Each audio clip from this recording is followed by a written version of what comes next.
ओम श्री गणेशाय नमः। प्रिय श्रोताओं, हर महीने चतुर्थी तिथि पड़ती है कृष्ण और शुक्ल पक्ष में। कृष्ण पक्ष में आने वाली चतुर्थी को संकष्टी और शुक्ल पक्ष में आने वाली चतुर्थी को विनायक चतुर्थी कहते हैं। चतुर्थी तिथि विघ्नहर्ता भगवान गणेश और चौथ माता को समर्पित है। फाल्गुन मास के कृष्ण पक्ष की चतुर्थी को द्विज प्रेय संकष्टी चतुर्थी कहते हैं। इस दिन भगवान गणेश जी और चंद्र देवता की पूजा का विधान है। इस साल की द्विजप्रिय संकष्टी चतुर्थी पर सुकर्मा योग बन रहा है। आइए जानते हैं संकष्टी चतुर्थी की तिथि और शुभ मुहूर्त के साथ साथ चंद्रोदय के समय के बारे में। संकष्टी चतुर्थी का अर्थ होता है वो चतुर्थी जो समस्त संकटों और कष्टों का निवारण करती हो, और भगवान गणेश जी के आशीर्वाद से इस व्रत को रखने वाले भक्तों के जीवन में सुख, समृद्धि, ज्ञान, बुद्धि और शुभता आदि फलों की प्राप्ति होती है। चतुर्थी का व्रत चंद्र देवता की पूजा या दर्शन के अधूरा माना जाता है, इसलिए रात को चंद्रोदय होने पर चंद्रमा को अर्घ देकर ही व्रत खोला जाता है। व्रत में नमक का या किसी भी प्रकार के अन्न का सेवन नहीं किया जाता। इस बार चतुर्थी तिथि 5 फरवरी गुरुवार को 12:10 AM से देखा जाए तो ये बुधवार की मध्यरात्रि देर रात 12 बजे के बाद का समय होगा। तब से चतुर्थी तिथि प्रारंभ हो रही है। चतुर्थी तिथि गुरुवार को पूरा दिन रहेगी और देर रात 12:22 पर समाप्त होगी।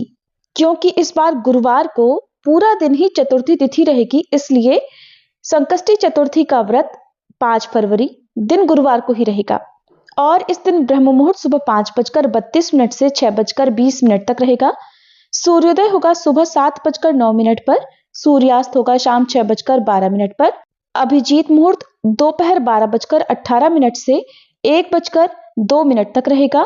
अमृत काल दोपहर 3:31 से 5:10 तक।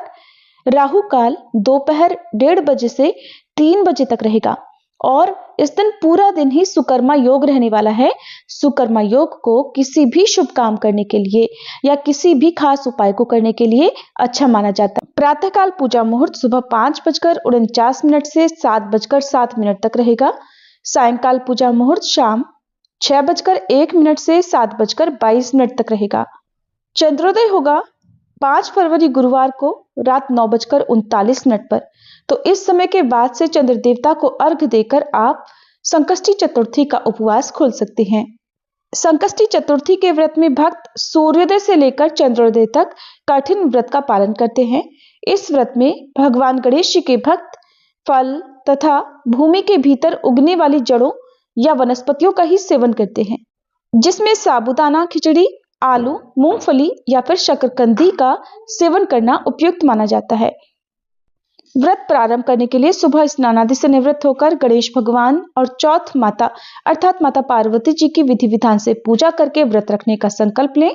दिन भर व्रत रखें और शाम के समय पूजा करें। जिनके यहाँ पर शाम के समय कथा श्रवण करने का नियम हो वो शाम के समय कथा पढ़े या सुने, नहीं तो सुबह के समय भी आप चतुर्थी की कथा पढ़ या सुन सकते हैं। और इस दिन भगवान गणेश जी को धूप, दीप, दूर्वा, नैवेद्य आदि अर्पित करके भगवान से अपने सभी संकटों के नाश के लिए, अपने परिवार में सुख शांति के लिए कामना करें। चौथ माता संतान की रक्षा करती हैं, उन्हें हर संकट से बचाकर दीर्घायु प्रदान करती हैं। तो चौथ माता को श्रृंगार की सामग्री अर्पित करें, उन्हें भी फलों का या घर की बनी हुई शुद्ध मिठाई का भोग लगाएं। और रात के समय चंद्रोदय होने पर चंद्रमा को जल में कच्चा दूध और अक्षत मिलाकर सफेद पुष्प डालकर जल का अर्घ देकर ओम सह चंद्रमा से नमः मंत्र का 3 बार जाप करके 3 बार परिक्रमा करें और भगवान गणेश जी को अर्पित किए गए भोग से आप व्रत का पारण करें। भोग को प्रसाद रूप में ग्रहण करके पारण करने के बाद अगले दिन आप अन्न और नमक का सेवन कर सकते हैं। ये थी आज की वीडियो। जानकारी कैसी लगी जरूर बताइएगा।